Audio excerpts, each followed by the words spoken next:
Doctor Tahir Kamran صاحب، یہ فرمائیے کہ اس وقت پاکستان کے حالات کس طرح سے دیکھ رہے ہیں آپ؟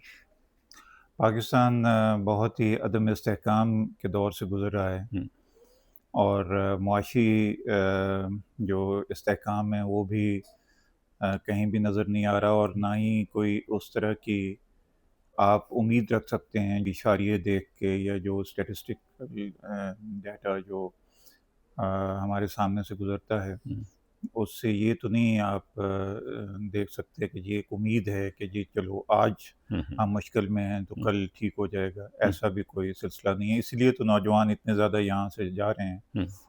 اور پاکستان میں لگتا ہے کوئی بھی نہیں رہنا چاہتا، جو رہ رہے ہیں مجبوراً رہ رہے ہیں۔ یہ حالات کب سے اس طرح سے ہیں؟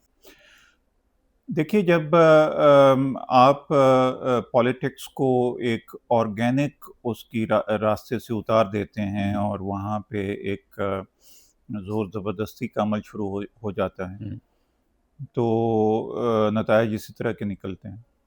امید تب ہوتی ہے اور سماجی شعور تب ترقی کرتا ہے جب سماجی سوچ کے اظہار کے مواقع جو ہیں وہ میسر ہوں، ہم، اور لوگ جو ہیں جو سمجھتے ہیں اس سمجھ کو وہ آرٹیکولیٹ کر سکیں، ایکسپریس کر سکیں۔ ہم، اور میرے نزدیک تو آئیڈیل جو معاشرہ ہے وہ وہی ہوتا ہے جس میں سوچ، فکر اور اظہار کے اوپر بالکل پابندی نہ ہو، پابندی نہ ہو۔ اور علمی اور تدریسی حوالے سے جو ہے آپ کو مکمل طور پہ آزادی ہو، ہم، خاص طور پہ یونیورسٹی لیول کے اوپر، ہم، کیونکہ وہاں پہ پڑھے لکھے لوگ، جو ایجوکیٹڈ لوگ ہیں، وہ they do whatever they mean to do. ہم، تو اس وجہ سے ان کی سوچ کے اوپر پابندی لگانا، یا ان کو یہ تاثر دینا کہ جی they are not welcome to think, hmm, اور they are not welcome to write whatever they feel like, hmm. تو اس میں بہت ہی مسائل پیدا ہوتے ہیں، اور وہ مسائل جو ہیں پاکستان ان کا شکار ہے۔ ڈاکٹر صاحب، یہ کہا جاتا ہے کہ اگر کسی ملک کا، کسی قوم کا مستقبل دیکھنا ہو تو آپ اس کا ایجوکیشنل سسٹم دیکھیں۔ آپ جس یونیورسٹی میں رہے، اس وقت بیکن یونیورسٹی میں ایک بہت اہم عہدہ پہ، ڈپارٹمنٹ کے ہیڈ ہیں آپ یہاں پہ، تو ایک لمبا عرصہ ہے آپ کا درس و تدریس کا۔ ایجوکیشنل سسٹم کے متعلق کیا کہتے ہیں آپ؟ ایجوکیشن سسٹم جو ہے وہ ہماری ترجیحات میں سے نہیں ہے، نہ ایجوکیشن سسٹم ہے، نہ ہی میڈیکل جس کو آپ ہیلتھ کیئر کا نظام، یہ دونوں ہماری ترجیحات، قومی ترجیحات میں کہیں بھی یہ فگر آؤٹ نہیں ہوتے، کوئی سمت نہیں ہے۔ مطلب یہ ہے کہ اگر تھوڑا سا اگر اس کے اوپر غور کیا جائے تو اسکول سسٹم جو ہے اس کو ری انوینٹ کرنے کی ضرورت ہے۔ اسکول سسٹم کو بہت ہی مؤثر اور بہت ہی ریڈیکل ریفارمز کی ضرورت ہے۔ اسکول سسٹم کو کس طرح سے ٹھیک کرنا ہے، مجھے تو سرکار کا یا ریاست کا کوئی اس میں انٹرسٹ ہے یا اس کی آؤٹ لائن ہے کہ جی ہم اس طرح سے کریں گے، یہ ریفارم کریں گے تو یہ بہتر ہو جائے گا، وہ کہیں بھی نظر نہیں آتا۔ اور اسکول سسٹم کو انہوں نے پرائیویٹائز کر دیا ہے۔ اسکول سسٹم کو پرائیویٹائز کرنا جو ہے وہ میرا خیال ہے قومی مفاد کے تو سخت خلاف ہوتا ہے، کیونکہ آپ کا قومی بیانیہ اسکول سسٹم ہی سے بننا شروع ہوتا ہے۔ آپ جو پڑھاتے ہیں فارمیٹیو ایئرز میں بچے ہوتے ہیں، اور دوسرا یہ ہے کہ تعلیم، بنیادی تعلیم اور بنیادی صحت بہت ہی بنیادی حقوق ہیں شہریوں کے جو کہ انہیں ملنے چاہیے، اور اگر آپ یہی پرائیویٹائز کر دیں گے تو پھر شہری اور ریاست کا تعلق جو ہے وہ تو پھر کوئی نہیں رہے گا۔ ڈاکٹر صاحب، کیا ایجوکیشنل سسٹم کے لیے فنڈ کی کمی ہے؟ بنیادی طور پہ تو یہ ہے کہ ول کی کمی ہے، بالکل۔ فنڈ کی بھی کمی ہے۔ فنڈز جو ہے وہ آپ کے ہاں، مطلب یہ ہے کہ یہ سمجھ لیجئے کہ پاکستان میں کوئی بھی ایک بین الاقوامی سطح کی لائبریری نہیں ہے۔ آپ کے ہاں جو ہے کوئی بھی ایسی یونیورسٹی نہیں ہے جس کو کہ آپ پہلے 300 یونیورسٹیز میں آپ شمار کر سکیں۔ سنگاپور چھوٹا سا شہر نما سا ملک ہے، اس میں 2 یونیورسٹیاں جو ہیں وہ ایشیا میں ایک ٹاپ پہ ہے، ایک نمبر 3 پہ ہے۔ اسی طرح سے آپ نے یونیورسٹیاں اتنی زیادہ بنا دی ہیں کہ اس میں ایکسلنس اور اس میں جو ایک بہت ہی اعلیٰ پائے کی تحقیق اور تدریس جو ہے وہ ممکن ہی نہیں رہی، کیونکہ آپ کے پاس اس طرح کا ٹرین جو ہے انٹیلیجنشیا ہی نہیں ہے جو کہ وہاں پہ پڑھا سکے۔ ڈاکٹر صاحب ایک تاثر یہ ہے کہ ہمارے جو اساتذہ ہیں وہ اپنا کام صحیح طور پہ نہیں کر پا رہے، ان کی اہلیت پہ شبہات ہیں، ان کی کمٹمنٹ پہ شبہات ہیں، جبکہ اساتذہ کی تنہائیں معقول ہیں، اساتذہ کو فیسیلیٹیٹ کافی حد تک کیا گیا ہے۔ دیکھیے آپ اساتذہ سے کیا چاہتے ہیں، اس میں ایک تو یہ ہے کہ جو انڈر گریڈ ٹیچنگ ہوتی ہے اس میں آپ تدریس کرتے ہیں، اور پوسٹ گریجویٹ جو تدریس ہوتی ہے اس میں تدریس کے ساتھ ساتھ آپ پیدائش علم کا بھی یعنی پروڈکشن آف نالج کا بھی اہتمام کرتے ہیں۔ تو جو یونیورسٹی اکیڈیمک ہے اس کے لیے ضروری ہے کہ وہ اچھا ٹیچر بھی ہو اور وہ اچھا محقق بھی ہو اور اس کی اپنی ایک اوپینین بھی ہو جس کے اظہار کے ساتھ وہ لوگوں کو ایک علم فراہم کر سکے، دے سکے۔ یہاں پہ آپ تحقیق کی جو سہولتیں ہیں وہ آپ کو دیکھ لیجئے، جب میں نے پہلے کہا کہ ایک بین الاقوامی نوعیت کی لائبریری نہیں ہے، کتابیں یہاں پہ حاصل کرنا بیکمز اے پرابلم۔ اتنی مہنگی کتابیں، اب ہندوستان نے کیا کیا تھا، ہندوستان نے یہ کیا کہ جی کتابیں جو ہیں وہ ان کے اوپر یہ میرا خیال ہے کہ وہ ایکسائز ڈیوٹی اور یہ ڈیوٹی اور وہ ڈیوٹی وہ ساری ختم کر دیں۔ پھر سارے پبلشنگ ہاؤسز جو ہیں وہ انہوں نے دہلی میں آ کے تو اپنے دفاتر کھول لیے۔ آپ کے ہاں اگر کوئی بھی شخص جو ہے وہ پبلش کرنا چاہتا ہے تو بلکہ ایک صاحب مجھے کہہ رہے تھے کہ اگر پاکستان سے آپ بھیجتے ہیں کوئی بھی پیپر پبلش ہونے کے لیے تو وہ ریجیکٹ ہو جاتا ہے، وہی اگر پیپر آپ لندن سے بھیجیں یا نیو یارک سے بھیجیں تو وہ ایکسیپٹ ہو جاتا ہے۔ یہ کیا بات؟ اور اس میں یہ کلہم سچائی ہو یا نہ ہو لیکن یہ کسی نہ کسی حد تک تو بالکل صحیح بات ہے۔ آپ یہاں پہ پبلش کہاں کریں گے کتاب؟ اگر آپ نے کرنی ہے تو اردو بازار میں پبلش کریں گے جس کی کہ کھپت ہی، اور وہ اردو بازار والے بھی آپ کی سنجیدہ چیز کو نہیں چھاپیں گے کیونکہ اس کی مارکیٹ نہیں ہے یہاں پہ۔ تو اس وجہ سے جو بھی سوچ سمجھ رکھنے والی حکومتیں ہیں یا ریاستیں ہیں وہ تو دنیا کے جو بہترین جو پبلشنگ ہاؤسز ہیں ان کو انسینٹیوائز کرتی ہیں کہ وہ آئیں ادھر لاہور، اسلام آباد، کراچی، یہاں پہ آ کے اپنے دفاتر کھولیں اور یہاں پہ آ کے تو لوگوں کو انکریج کریں کہ وہ جو بھی کام کرتے ہیں، اچھے جو پبلشنگ ہاؤسز ہوتے ہیں ان کے پاس اچھی ایڈیٹنگ فیسلٹیز ہوتی ہیں، وہ اچھے لوگوں کی رائے لے کے تو وہ اسی مسودے کو بہت ہی امپروو کر دیتے ہیں۔ تو آپ کی جو کوالٹی ہے ریسرچ کی وہ بہت بہتر ہو جائے گی اگر اچھے پبلشنگ ہاؤس مثلا راؤٹلیج یا پیلگریو میکملن یا آکسفورڈ یونیورسٹی پریس پہلے چھاپتا تھا، اب اس نے بند کر دیا، اس نے بھی بند کر دیا۔ کیمبرج یونیورسٹی پریس کے ساتھ بات کی جائے کہ بھئی آپ یہاں پہ بھی آ کے تو اسی طرح سے امریکن یونیورسٹی پریسز ہیں ان کے یہاں پہ دفاتر ہوں، اور یونیورسٹیز کے ساتھ وہ یونیورسٹی میں یکدم آپ دیکھیں گے کہ یونیورسٹی کے جو اساتذہ ہیں اور ینگ جو اسکالرز ہیں ان میں ایک بوم آئے گا۔ انڈیا میں اسی طرح سے آیا تھا، او یو پی نے ان کی کتابیں چھاپنا شروع کی تھی تو وہاں پہ ایک جو آتھرز کا اور رائٹرز کا ایک جمع غفیر پیدا ہو گیا تھا۔ تو آپ کے ہاں ابھی جو ہے جو بھی کوئی کام کرتا ہے اس کو سب سے بڑا ہوتا ہے کہ یہ پبلش کہاں پہ کروا۔ There is no world class publisher in Pakistan. So یہ اس طرح سے کوئی بھی جرنل جو ہے یہاں سے نہیں چھپتا، کوئی ایسا جرنل جو کہ بین الاقوامی طور پہ اپنی اہمیت کو وہاں پہ منوا سکے۔ سو آپ کو باہر جا کے انٹرنیشنل جو اسکالرشپ ہے اس کے ساتھ کمپیٹ کرنا پڑتا ہے، جن کے پاس بہت فیسلٹیز ہوتی ہیں، جن کے پاس اچھی لائبریریز ہوتی ہیں، جو سبسکرپشنز ہوتی ہیں بڑے بڑے جرنلز کی۔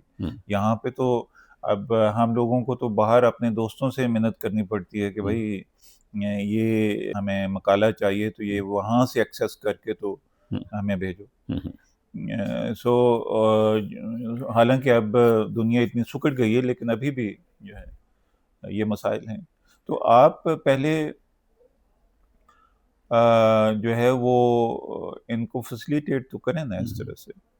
ڈاکٹر صاحب سرکاری اور غیر سرکاری جو یونیورسٹیاں ہیں یا کالجز ہیں ایون سکولز ہیں، ان میں آپ فرق کس طرح سے دیکھتے ہیں؟ فرق بہت زیادہ ہے. ہم، آپ دیکھیں نا آپ کا ہم، اسکول کا جو سسٹم ہے، گرامر اسکول ہے، ایچسن ہے، ہم، بیکن ہاؤس ہے، سٹی اسکول ہے، ہم، یہ سبھی جو اسکول سسٹمز ہیں، یہاں سے جو پڑھے ہوئے بچے ہم، ہیں ہم، وہ ایک دوسری دنیا کے باسی ہوتے ہیں. ہمارے ہاں آپ دونوں طرح کے ہم، اسٹوڈنٹس آتے ہیں، تو وہ ایک کافی یہ گفتگو ہوتی رہی کہ ان کو انٹیگریٹ کیسے کیا جائے. ہم، مثلا اردو میڈیم سے ایک بچہ جو ہے جھنگ سے آتا ہے، ہم، تو اس کا ورڈ ویو ڈیفرنٹ ہوتا ہے، ہم، وہ سوچتا سمجھتا ہے ڈیفرنٹ طریقے سے. ہم، اور اسی طرح سے جو آپ امتحان جو دیتے ہیں ہم، وہ کیمبرج کا امتحان دیتے ہیں جب بھی آپ گرامر اسکول یا بیکن ہاؤس. یہاں پہ جو بورڈ آپ کے سیکنڈری بورڈ ہیں وہ تباہ ہو گئے ہیں، اور کوئی کسی کو خیال ہی نہیں ہے کہ ان کو ریفارم کیا جائے. ہم، آپ کے جو secondary intermediate and secondary board ہم، ہیں، یہ جب ہم لوگ طالب علم تھے تو وہ ان کی اپنی رٹ قائم تھی. ہم، اب وہ رٹ بالکل نہیں رہی ہے. ہم، اب ہر جو بندہ افورڈ کر سکتا ہے وہ ہم، اپنے بچے کو زیادہ پرائیویٹ سے اسکول، ہاں ہم، پرائیویٹ اسکول میں بھیجے گا، اور ہم، اس کی ڈگری جو ہے وہ کیمبرج کی ہوگی یا لندن کی ہم، ہوگی یا بیکلریٹ سے ہم، وہ کروائے گا اپنے ہم، بچے کو. تو وہ انٹرمیڈیٹ میں جو ہے وہ 1100 میں سے جو 1096 نمبر آئے ہیں، اور آتا جاتا کچھ بھی آتا نہیں. جاتا. اور ہسٹری اور لٹریچر میں بھی آپ ایم سی کیوز کے ذریعے سے امتحان لے رہے ہیں. تو یہ تو احمقوں کی جنت ہے میری. یہ میں تو لکھتا بھی رہا ہوں اس کے اوپر، لیکن وہ جو ہے لکھنے وکھنے کوئی پڑھتا بھی نہیں ہے، فرق نہیں لکھنے، پڑتا، ہاں فرق نہیں پڑتا فرق بھی نہیں پڑتا، نہ کوئی کسی کی ترجیحات میں یہ چیزیں. تو بنیادی تو بات ہے نا کہ آپ اپنا اسکول سسٹم جو ہے اس کو سٹریم لائن کریں. اچھا ڈاکٹر صاحب موجودہ صورتحال میں اگر ہم دیکھیں تو جس طرح سے آپ نے فرمایا کہ جو اسکول لیول پہ تعلیمی ادارے جو ہے وہ پرائیویٹائز ہو رہے ہیں، ہو گئے تو ہوئے ہو گئے ہیں، ہوئے ہیں. ہاں اچھے. اس تناظر میں تو کیا یہ بہتر قدم نہیں ہے کہ جب وہاں پہ کوئی لیول ہی نہیں ہے اسٹڈی کا اور آپ کہہ رہے ہیں کہ پرائیویٹ ادارے اس طرح بہتر ہیں، کم از کم جو بچے پڑھیں وہ تو کچھ بہتر ان کو کچھ پتا ہو تو. ہاں وہ اس میں آگے پرابلم یہ ہے کہ ہم، ایک بہت ہی بڑا ڈسکنیکٹ ہوتا ہم، ہے ان بچوں کا، ہم، آپ کے اپنے سوسائٹی کے ہم، ساتھ، آپ کے اپنے وطن کے ساتھ، آپ ہم، کے اپنے ملک کے ساتھ. ہم، وہ اس کو یہ تو پتہ ہوگا کہ شیکسپیئر کون تھا ہم، یا ایڈیسن کون تھا. ہم، اس کو یہ نہیں پتہ ہوگا کہ جی صوفی تبسم کون تھا. ہم، اس کو یہ نہیں پتہ ہوگا کہ احسان دانش کون تھا ہم، یا بلے شاہ کون تھا. ہم، ہم، ٹھیک ہے نا. ہم، اور اسی طرح سے اب جو یہ جنریشن ہے اس کا اپنا جو لنگوا فرانکا بن رہا ہے وہ انگریزی بن رہا ہے. ہم، اردو ان کو نہیں آتی، ہم، پنجابی تو بالکل ہی نہیں ہم، آتی. ہم، سو ایک ڈسکنیکٹ بہت ہی بڑا ہے ہم، اپنے معاشرے کے ساتھ، اپنی قدروں کے ساتھ، ہم، اپنے ماضی کے ساتھ. ہم، سو اس وجہ سے جو آپ کی یہ جنریشن ہے، یہ بہت ہی شدید آئیڈینٹی کرائسس کا شکار ہو جاتی ہے ہم، جب یہ یونیورسٹیز میں، اچھی یونیورسٹیز میں جاتی ہے. پھر یہ ایکسپلور کرنا شروع کرتے ہیں کہ اچھا ہم کون ہیں. ہم، جب یہ سوال آتا ہے تو پھر ان کو سمجھ نہیں آ رہی ہوتی اور وہ بہت فرسٹریٹ ہوتے ہیں. ہم، تو اس وجہ سے وہاں پہ بھیجیں تو ضرور، ہم، لیکن ایک تو یہ بہت ہم، بڑا مسئلہ ہے وہاں ہم، کے جو. ہم، دوسرا یہ ہے کہ آپ کی جو 45% سے زیادہ جو خط پاپ- افلاس سے ہم، نیچے جو آبادی ہے، ہم، ان کو آپ شہری کیسے بنائیں گے، ان ہم، میں سوشل موبلٹی کیسے لائیں گے اگر ہم، آپ ان کی تعلیم کو اچھے معیار کا ہم، نہیں بنا سکتے تو. ہم، ٹھیک ہے نا. وہ تو بالکل ہی وہ پھر کیا بنے گا. پھر تو یہاں پہ وہی طوائف الملوکی آئے گی، انتشار آئے گا، خلفشار آئے گا، جو کہ آ چکا ہے بہت حد تک. ہم، یو نو آپ کو سیاسی اور سماجی شعور نہیں ہے، آپ میں آپ ایک ہجوم ہیں لیکن قوم نہیں ہیں بن پا رہے، کیونکہ وہ فکری سوچ نہیں ہے جو کہ تعلیم آپ کو دیتی ہے جنرلی. ایک نیشنلزم کے حوالے سے، نیشنلسٹک اسپرٹ کی وجہ. اب نیشنلسٹک اسپرٹ ہمیں تو بہت زیادہ ضرورت ہے اس کی، کیونکہ بلوچستان کے جو حالات ہیں، خیبر پختونخوا کے حالات ہیں، لیکن وہ فردر پولرائز ہو رہی ہیں چیزیں. ایک دوسرے سے الگ الگ جو ہے ایک دوسرے کو بانٹا جا رہا ہے. سو یہ جو بانٹنے کا عمل ہے، یہ تقسیم در تقسیم کرنے کا عمل ہے، یہ بہت ہی ڈینجرس ہے۔ ہم یہ کہہ سکتے ہیں کہ ایجوکیشن کے تناظر میں کوئی ہوپ نہیں ہم دیکھ رہے کہ ہمارا کوئی مستقبل بہتر ہونے جا رہا ہے، جو یہ بات نہیں، میں تو نہیں سمجھتا، میں بڑے غور سے دیکھتا ہوں جو بھی ایجوکیشن میں جو کچھ ہوتا ہے، میں تھوڑا لکھنے کی بھی کوشش کرتا ہوں، ایجوکیشن کے حوالے سے تھوڑا بہت انٹرسٹ بھی ہے، لیکن ان حالات میں تو مجھے کوئی ہوپ نہیں ہے، بالکل کوئی ہوپ نہیں۔ پبلک سیکٹر میں تو بالکل ہوپ نہیں ہے۔ پرائیویٹ سیکٹر میں کیا ہوتا ہے کہ اب ہمارے یہاں سے بچے اکثر جو ہیں وہ انڈر گریڈ کر کے تو باہر ماسٹرز کرنے کے لیے جاتے ہیں، اگر واپس آ جائیں تو پھر انہیں سمجھ نہیں آتی کہ وہ کیا کریں، کیونکہ یہاں پہ جو ایک میڈیوکریٹی کا ماحول ہے اس میں وہ فٹ ان نہیں ہو سکتے۔ یہاں پہ جو ہے نا، یہاں پہ بھی ایک بڑا عجیب، یہاں پہ جو لائق اچھا جو کوالیفائڈ آدمی ہیں وہ اپنے آپ کو ایلینیٹڈ محسوس کرتے ہیں۔ وہ یونیورسٹیز میں جا کے تو وہ سمجھتا ہے کہ یار یہ میں کس جگہ پہ آ گیا ہوں، ایلس ان ونڈرلینڈ میں آ گیا ہوں، کیا ہو گیا۔ اور وہ جو یہاں کے لوکلی پروڈیوس جو لوگ ہوتے ہیں وہ اس کو ایکسیپٹ بھی نہیں کرتے، اس وجہ سے وہ ڈپریشن کا شکار ہو جاتے ہیں۔ یہ صورتحال ڈاکٹر صاحب غور کرنے پہ مجبور کرتی ہے کہ ہم نے انڈیا سے الگ ہو کر کچھ پایا ہے یا کھویا ہی ہے؟ دیکھیں، یہ اب 75 77 80 سال پہلے کی بات ہے۔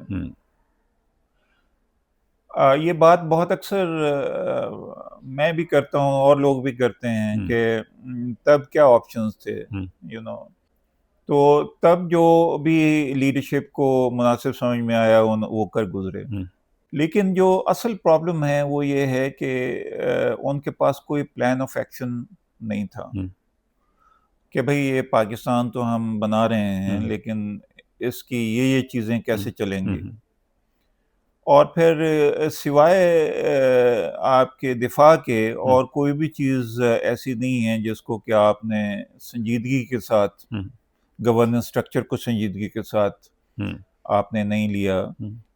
آئینی معاملات جو ہیں، لا اینڈ آرڈر کی سچویشن ہے، اس کو، تعلیم کو، صحت کو، سوشل ڈیولپمنٹ کو، یہ سوشل سیکیورٹی، یہ ساری چیزوں کو آپ نے بالکل ہی طاق نسیاں پہ رکھ دیا، تو اس کا پھر نتیجہ یہی ہونا ہے جو ہو رہا ہے۔